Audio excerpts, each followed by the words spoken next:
Welcome to the Information Management 360 podcast, brought to you by Archive 360, the industry experts in information management for the digital age. The Information Management 360 podcast delivers thoughtful conversations about compliance, records management, data security, e-discovery, and much more, so you can learn how to better manage and protect your data in the cloud. So let's get started. Welcome to the Information Management 360 podcast. This week's episode is titled Long-Term Archiving for Regulatory Compliance. My name is Bill Tolson. I'm the Vice President of Compliance and e-Discovery at Archive 360. With me today is Jason Bero, Privacy Risk and Compliance Officer for Microsoft Canada. Welcome, Jason. Thank you, Bill. Thank you for having me. Yeah, no, this is going to be fun. Okay, well, let me kind of set the stage here on long-term archiving. So data archiving to meet regulatory retention requirements put in place from governments and industry professional organizations like FINRA is a common requirement for most organizations that have had to deal with it for decades, at least they've had to deal with it. In the past, companies collected paper documents and stored them for many years by storing them in bankers' boxes and moving them off-site.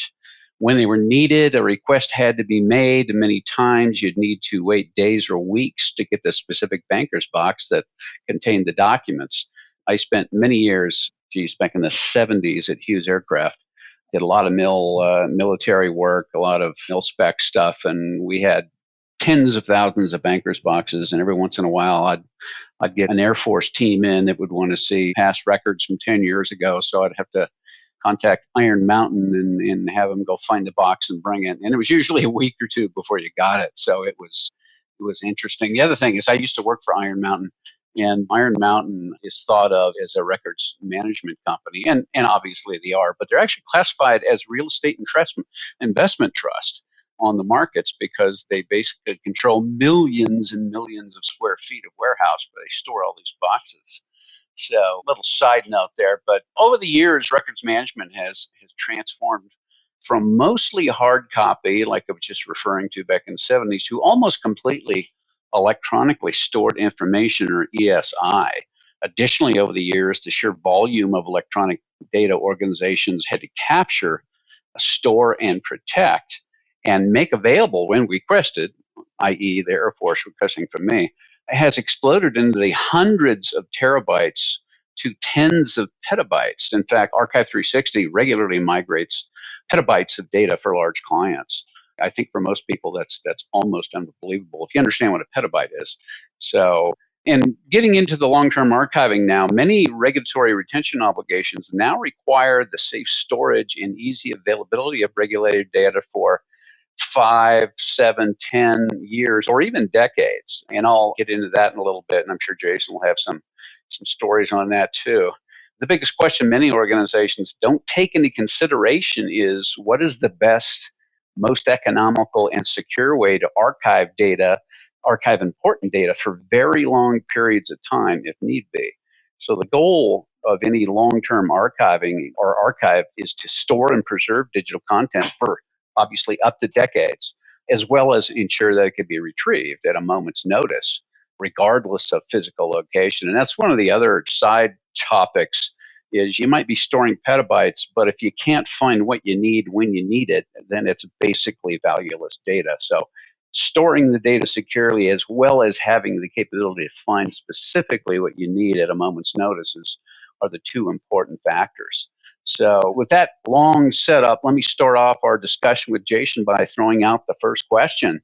So Jason, what do we mean by long-term archiving? Yeah, great question. And in conversations related to differing industries, it does mean a little bit of a different concept depending on whether it's financial services and regulatory requirements for keeping all communication under FINRA and Sec 17A4. When it's public sector, keeping it for long-term archiving for needs such as freedom of information requests, ATIP requests, or the access to information and privacy requests. For healthcare, depending on whether you reside in the United States or the EU or Canada, related to long-term archiving, a lot of regulatory updates have been made to make it mandatory or enforced on not just long-term archiving, but also the auditing related to it as well.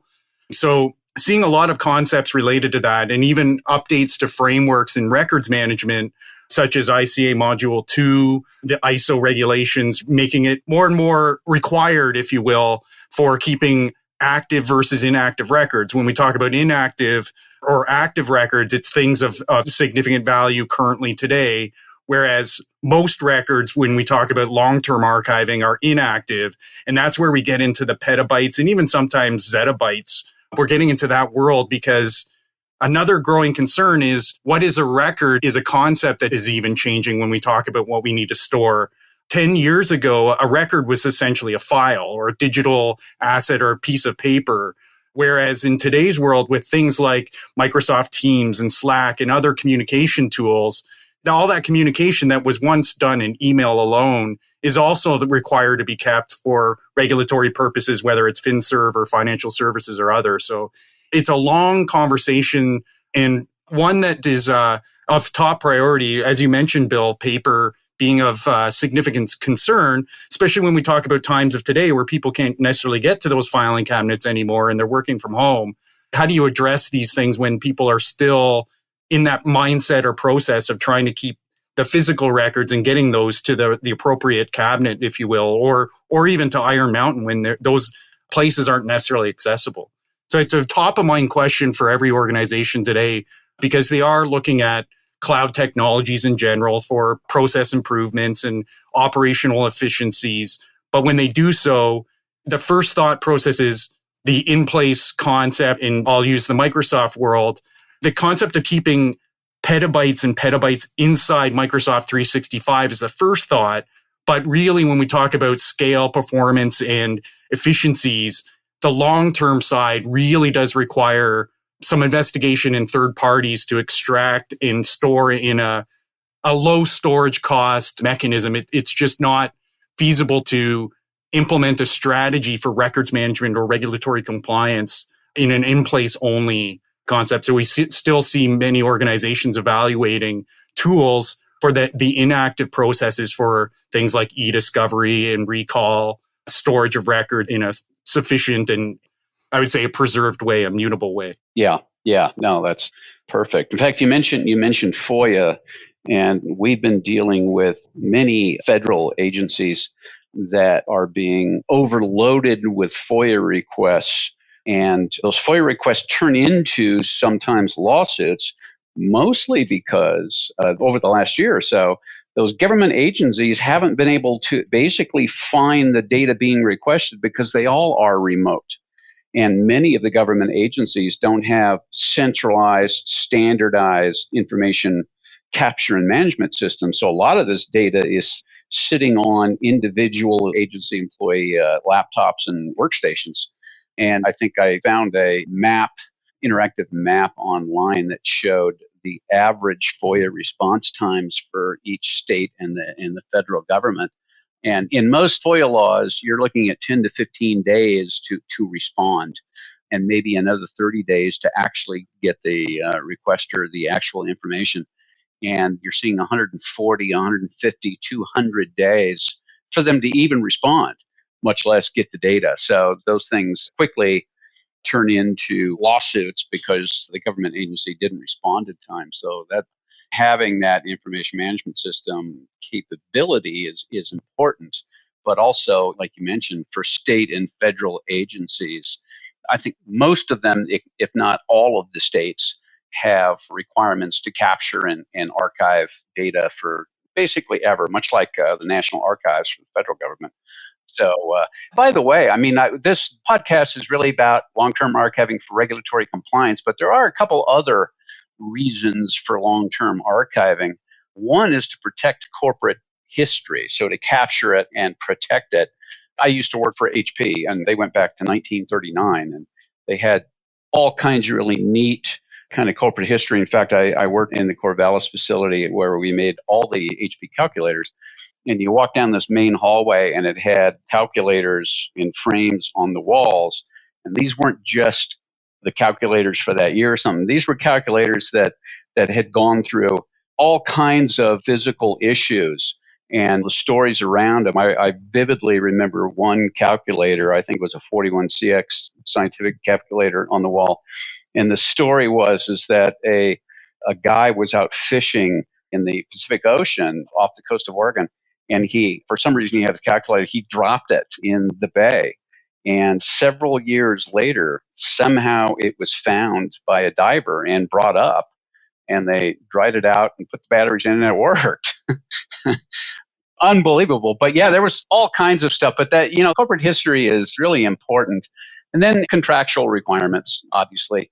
In a previous job, I worked with a large North American construction firm, and they had requirements. They might be building a bridge, and that might take 10 years. And then the retention requirements was, after the project was finished, you had to keep all the records for 50 years. So there are a lot of contractual requirements that really do push out the need or push out the time frame where documents need to be stored. So, Jason, we've talked about regulatory retention requirements, and I think you mentioned a lot of the various, at least, requirements. Like for FinServ, it's SEC and FINRA, and in Canada, it's IIROC, and I'm sure there's more in Canada, right? Correct. Yeah, the OFC is a big one influencing Canada as well. Yeah, and then MyFed too over in the UK and EU, and Sarbanes-Oxley and GLB or Bramley-Bliley. And then for healthcare, there's HIPAA High-Tech and in the U.S. and then others around the world. One of the things in the U.S., the insurance industry has a lot of interesting retention requirements, but unlike the FinServ and healthcare and stuff, insurance is regulated state by state agencies, not by the federal government. So they vary pretty wildly. Have you ever run across any insurance requirements, Jason? A few related to, depending on how they deal with the insurance aspects, they still do fall under some aspects of the SEC, but they also are subject, much like everyone else, in privacy law, depending on state by state.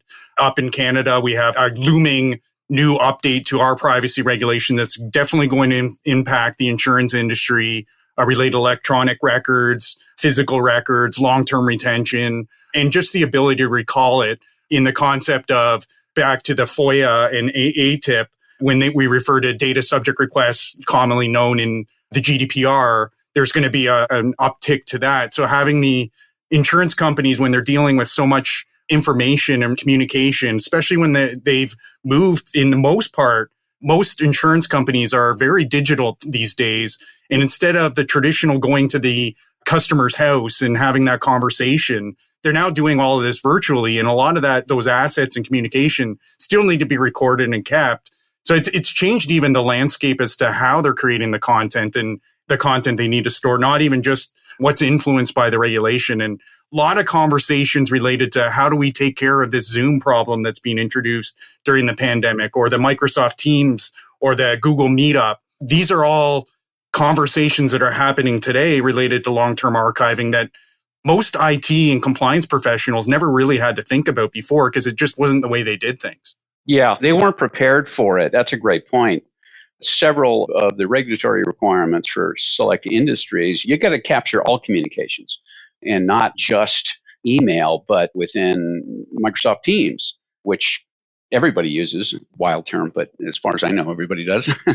There's chat, there's group chats, there's video, all the way down to sentiments and emojis and things like that. I mean, I would think that, say for FinServ, for the broker traders, they have to capture all of that, I would think. But as you probably know, Jason, those agencies tend to run a little slow. So it might be a while before they address within a Teams or a Zoom or something else what exactly has to be captured. One example I had, we dealt with an insurance company, and they had all of their policies, and this was a very old insurance company. They had all of their policies digitized and PDF, and they had them sitting on their network file shares, which it was just massive. And what they wanted was they wanted to put it in the cloud, in this case Azure, and they wanted instant access to it for 99 years. That's the longest one I've dealt with so far, but made a lot of sense.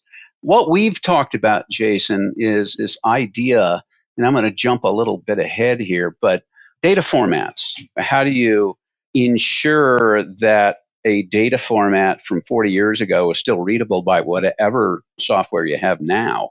And I know, Jason, you and I have talked about long-term archiving formats, and I know Microsoft was involved with it for a period of time. Any thoughts on that?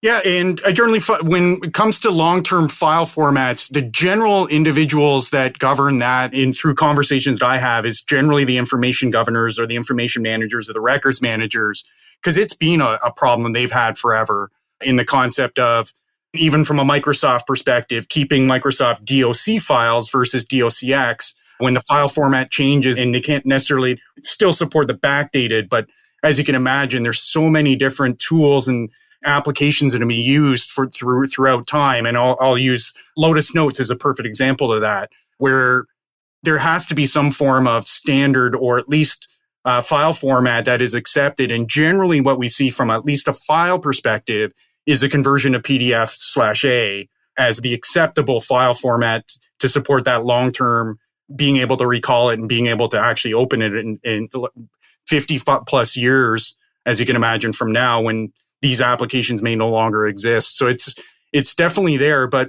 the problem that occurs with that is not everything is a file and not everything necessarily makes sense to translate into it. So I would say we're not there. I would say globally to handle the amount of applications, as you can imagine, just cloud applications that are out there in the workforce for differing purposes generate differing file formats.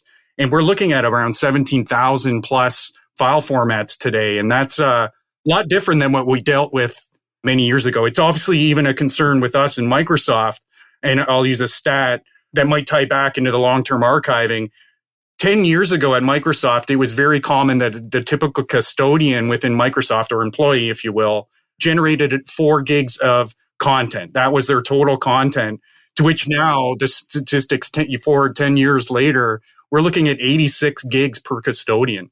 So just the volume increase, not just the tools, but the volume increase is something to also, the traditional sense of declare end user responsibilities to determine what things are. Even that is something of concern today for information managers, governors, and e-discoveries, is because when you're asking an end user to make a determination when their content is so abundant, they're just not doing it as much. And so there's a lot more dark data that's existing today versus than, say, 10 years ago, because a typical custodian could manage their own inbox or their own file storage, if you will, on a network share, differing to the problems that we're also seeing today with just the digital estate expanding at a rate that, without automation in some form of or sense, just will not be a successful information governance strategy and long-term archiving strategy. Yeah, no, you hit on one of my pet peeves, is this idea that I've read lately that the average information employee comes in contact with anywhere from 50 to 200 megabytes of data per day, email and all kinds of other stuff. Like you say, you start multiplying that by 365 times 20 years, whatever it happens to be, you're looking at real data, as Congress would say.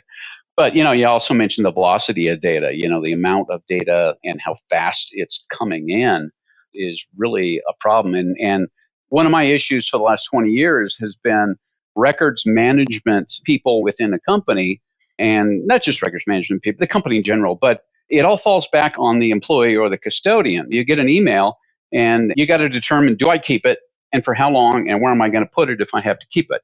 And when I consulted for many years around records management, and one of the things that we talked about was the 5-second rule. If it takes an employee more than 5 seconds to determine whether what they're looking at is a record or not, they will either mark it as keep forever or delete it immediately. And I've walked in, when I was consulting, I walked into companies, I'd ask them for their records retention policy, and it'd be 200 pages long, 8-point type, thousands upon thousands of different kinds of documents. And you'd ask the management, you expect employees to follow this? And they say, well, absolutely. And as consulting, I'd interview 40 people, and out of the 40, I'd ask them the question, are you following the records retention schedule? And out of the 40, 38 didn't know what a records retention schedule was. And the 2 who did had never seen it before. So management was so far off that they were putting this on the individual custodians, but nobody was doing it.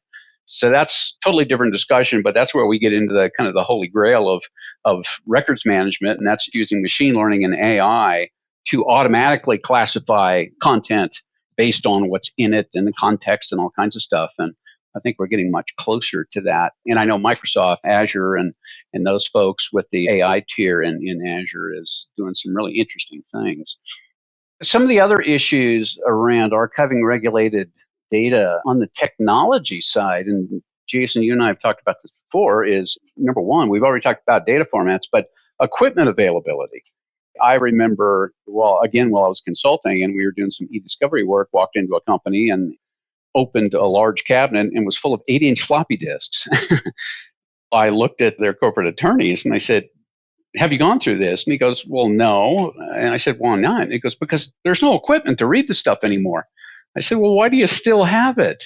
He goes, well, people don't like throwing away data even if you can't access it. And I said, you're going to have to access it because the opposing counsel is going to make you. So be very careful with this stuff and go out and start looking, see if you can find some 8-inch floppy disk drives. And in San Jose, Santa Clara, there is a museum of data storage equipment, and they ended up having to go there and borrowing those 8-inch floppy disk drives for a large sum of money to go through the data. So there's all kinds of data, all kinds of devices. I'm sure, Jason, you've run across many, right? Oh, very many. And even not just the device issue of finding the right device for the right storage repository, but also the concept of corruption.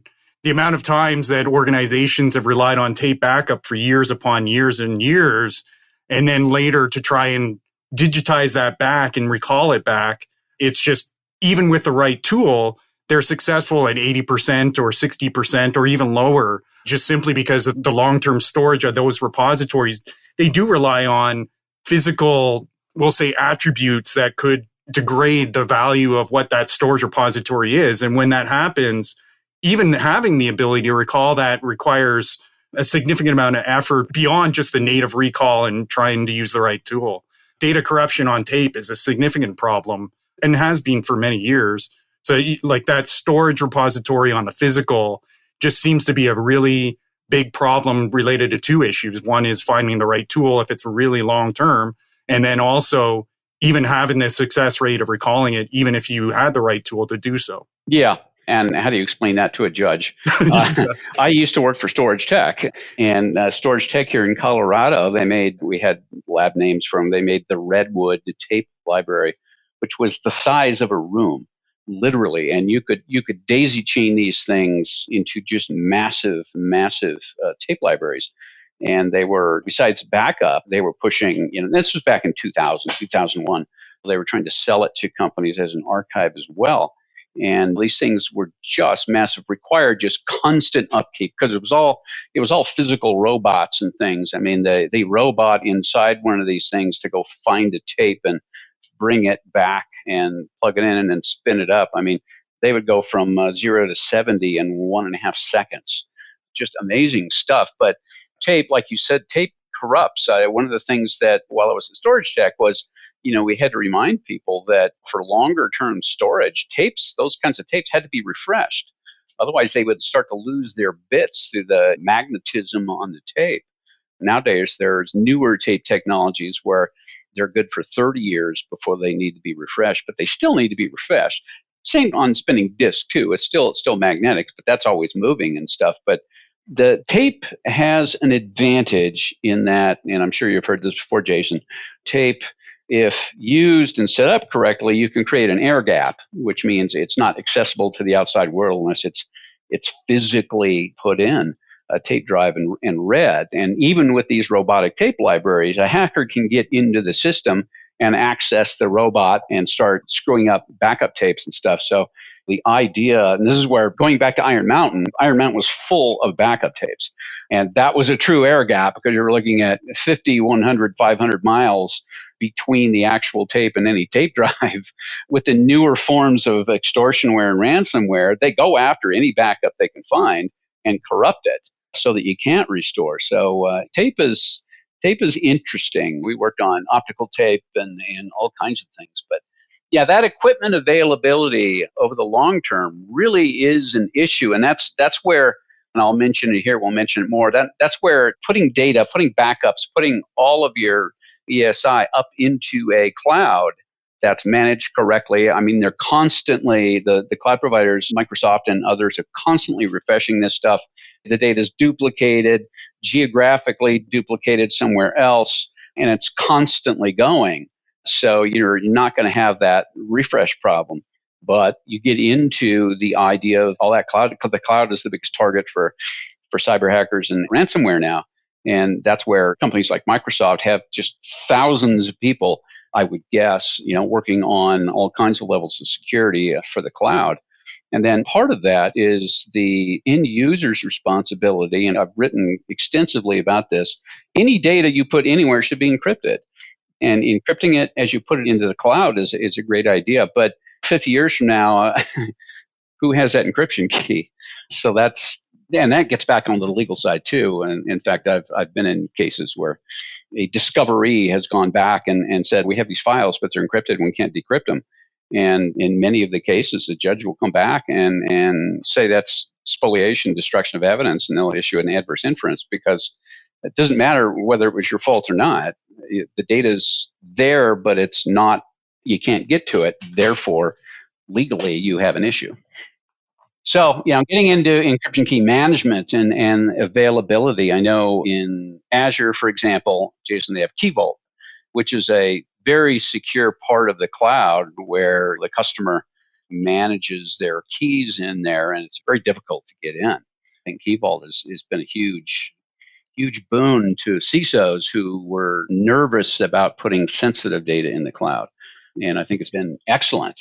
Into the encryption conversation, it is a top of mind question related to the type of assets, whether it's a government agency of having differing classifications of protection. Some assets are going to have less sensitive needs than others. And a lot of conversations I have with CISOs and information governors and even legal is related to that whole encryption. How do we encrypt it for this content because it's in FinServ, the digital jewels versus non? Do we use our own and generate our own key and store on premises and not the cloud? Do we use the cloud? And if we do we bring our own key and ingest our own keys into the service? So we still have key ownership, but we're relinquishing the ability to apply to the content and creating policies. And then the other trust factor of, for the other assets, does it make sense to have an encryption policy against all content, knowing full well that in most cloud services that encryption is applied by nature to content, whether it's email in place and things of that nature and applied that way. So it's a very big conversation because I've seen organizations take the approach of everything needs to be encrypted with its own unique key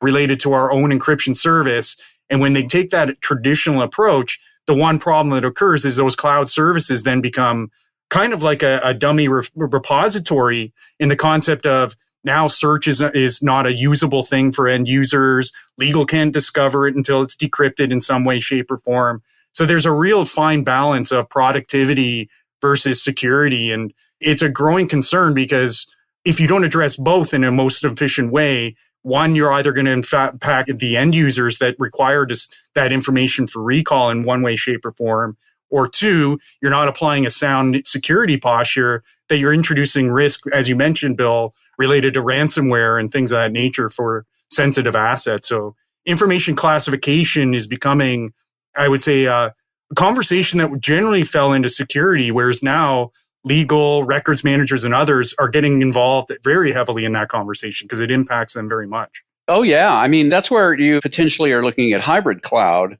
where standard non-sensitive data can be put into the public cloud at no problem. But the sensitive stuff is designated to be stored in the private cloud. And in my mind, there's two private clouds. There's the private cloud on-prem in your own data center, which doesn't make sense to me.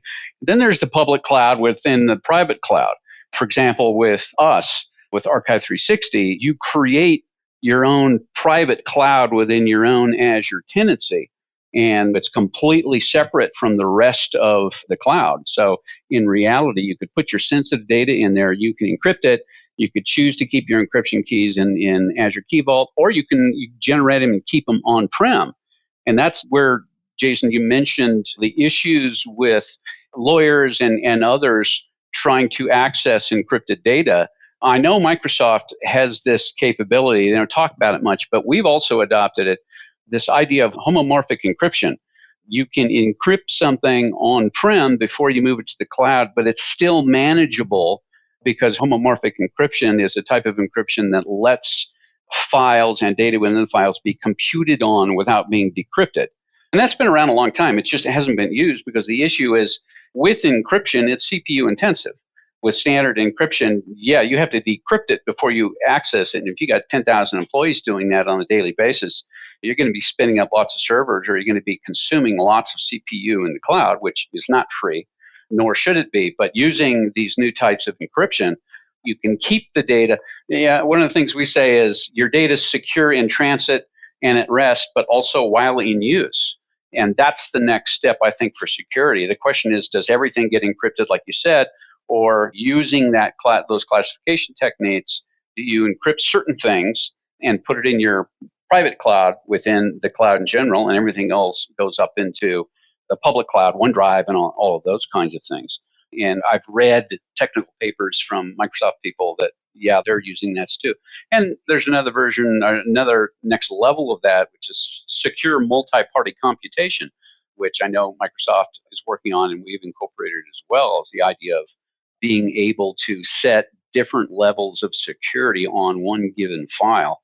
Won't get into that right now, but it's interesting. And I think, Jason, what we're probably talking about, and we haven't necessarily said it, but I've written about the idea that the right cloud makes sense and by far the most commonsensical place to store data in the long term. You agree? Yeah, I couldn't agree more. In the concept of even the ability to scale with the benefits of a cloud or a multi-cloud strategy is with cloud, there's always advancements in technologies to improve storage, to reduce cost on storage. And a good example in a very common conversation and related to long-term archiving and just the explosion of data and storage for it is the whole concept of quantum computing. And so the ability to not only leverage long-term archiving capabilities such as Archive 360, but as the Azure cloud to which it's stored or run upon scales, that the benefit that the Archive 360 solution is, because it's built natively directly in, is it's going to scale along with it. So you're not worrying about a strategy that 5 years from now you have to think about. Now we have to create up or spin up another VMware, like the physical world of the infrastructure as a service. That still, there's a capacity to which you have. And if you need to expand upon that, that could be very costly, as opposed to more of a platform approach to a long-term archiving is one that just scales as it goes. And that's a huge benefit long-term. That's perfect. I mean, we talk about the cloud, Azure and Archive 360 within that private cloud is dynamic. I mean, it can very quickly scale up and down again, by the way. One of the examples we have is a company a couple of years ago had a gigantic e-discovery requirement pop up out of nowhere, and they had very little time. And what they needed to do was to start processing hundreds of searches, e-discovery searches at the same time, which obviously consumed a large amount of CPU within the cloud and everything else. And it was basically automatic to where they could do that. Obviously, they were charged for the usage of the CPU, but immediately when they were done, their usage went back down again. With on-prem kinds of things where you have to guess at that stuff ahead of time and buy a bunch of equipment just in case. With the cloud, it's an infrastructure that is massive and can scale immediately when you need it. And then, you get into cost savings where for all the clouds, the big clouds, say the big three, but with Azure, I mean, you have different storage tiers. You have hot, you have cool, and you have archive. And each one has a different price. With archive, which as we started off, an archive is something where you put inactive data that's not going to be accessed very often. You put it in the archive tier and you're paying almost nothing to keep it there. but it's going to be safe and secure. But you can use something like an old term, hierarchical storage management, to move data from tier to tier automatically based on people looking at it or recovering it or those kinds of things. And that is very handy too. Very difficult to do on-prem. Yeah, and then conversations with many clients around the process of, if they're on Microsoft 365, an example, their thought on cost optimization is immediately say, well, can we just store everything in Microsoft 365? And very quickly, they come to that realization that Microsoft 365 is built on hot tiered storage. It's a very costly storage mechanism. It's not designed for long-term or tiered storage, in the concept of, if you were to store everything in SharePoint Online, as an example, eventually you're going to reach two points of decision. We just can't scale because we're over our amount, and usually that comes into consequence very quickly. And buying additional storage, hot tiered, doesn't make financial sense. And two, just from a performance perspective, there's always a threshold in Microsoft 365 that clients come to that realization that the petabyte world of trying to manage everything inside Microsoft 365 is just not going to satisfy the requirements for e-discovery, for search, even for just records management storage in general. When we're talking about petabytes, not the thoughts of the gigabytes or the terabyte only, because that's a very uncommon term to be used in many enterprise organizations anymore. We're talking peta and zettabytes at this point. And so having a strategy that has a tiered storage repository, one, is cost optimized, and two, much more performance efficient. Yeah. You mentioned SharePoint. SharePoint Online, for example, I think SharePoint Online has a maximum storage allotment of 25 terabytes. And then you have to start looking at other options. I, for example, sitting here at my home office, have 3.5 terabytes on my disk sitting here, which is a little weird, but I have a reason to keep it. So it's sitting there. But the whole idea of storage tiering and moving data around based on various policy requirements is a big cost-saving measure. So, Jason, relatively quickly here, the future of long-term archiving, and I've been involved with this kind of stuff, and I'm sure you have too. We get into holographic storage and other kinds of storage. I know Microsoft has a project called HSD, which is holographic storage device. It's obviously not available yet, but you get into being able to store just massive amounts of data in a very small glass or crystal area, and it's three-dimensional in the whole shot. The problem is with past holographic storage, it was a write once, read many. You write it within the glass and then that's it. I know Microsoft's project HSD has solved that by using, I think it's ultraviolet light within a laser beam to erase data within the crystal. So Microsoft has really made some headway there. Have you ever run across that project within Microsoft, Jason? I have. I've actually been involved in conversations related to that concept of, because it does impact our long-term archival strategy related to Azure itself. It also impacts our efficiencies related to our data centers ourselves. When we start getting into the concepts of no longer requiring racks and getting into these little glass storage systems, the efficiencies from the performance and cost optimization from a Microsoft data center globally is going to be heavily impacted. And usually what the consequence of that is, as we've seen, is when we optimize storage with differing technologies, generally the ones that benefit the most are the customers using it, because it's much more cost effective to have a room versus a football field for a data center in the future, or even going to where we're going, which is underwater storage for cooling and sustainability needs, even getting to the point where down the road, we're going to see satellites of just data centers up in space and others. These are all investments that Microsoft's are making to see how we can improve upon that. And that is one of the areas that's going to be the revolutionary, I'd say, eye-opening moment as to what we can do from an optimization, that which then the customers can benefit from that scalability, performance, storage tiers, because we're going to get to the world of zettabytes per customer conversation very quickly, especially when we talk about the world of the pandemic. What it's created is, think of how many organizations across the globe are just generating Zoom recordings and Teams recordings, large file formats that are created at such scale. it's not going to take very long for an organization to think of a petabyte storage need to a zettabyte storage need. And I predict most organizations are going to be talking about that within the next 2 years. Also, the big benefit here that I'm sure a lot of people will be talking about is the idea of energy consumption. If you're storing things on spinning disks and you've got a warehouse full of just nothing but spinning disk versus the same amount of storage but sitting in glass, the energy consumption is going to be much less, which is great, but probably because of the density, the square footage is going to be less than that kind of stuff too. I know, Jason, we're very quickly running out of time, but I wanted to touch on one other Microsoft project. Have you run across Project Silica? I have been involved and had conversation with Project Silica. It's still too early stages that I would say there's a lot to talk about it, but I could say that's another area. Project Silica is related to that same aspect as to what the quantum computing and all of that. But what I would say is for everybody listening here, definitely pay attention to it because it's going to bring about some new opportunities ahead for not just long-term archiving, but performance related to just cloud scale in general. Yeah, I read some technical notes from Microsoft on it. I got a quote here from a Microsoft person, and the quote is, "One big thing we wanted to eliminate is this expensive cycle of moving and rewriting data to the next generation. We really want something you could put on the shelf for 50, 100, or 1,000 years and forget about it until you need it." That's long-term archiving. Yeah. This is really interesting stuff. I mean, it's the whole idea of holographic storage has been around for a long time, but it hasn't really been, number one, cost-effective, but number two, usable.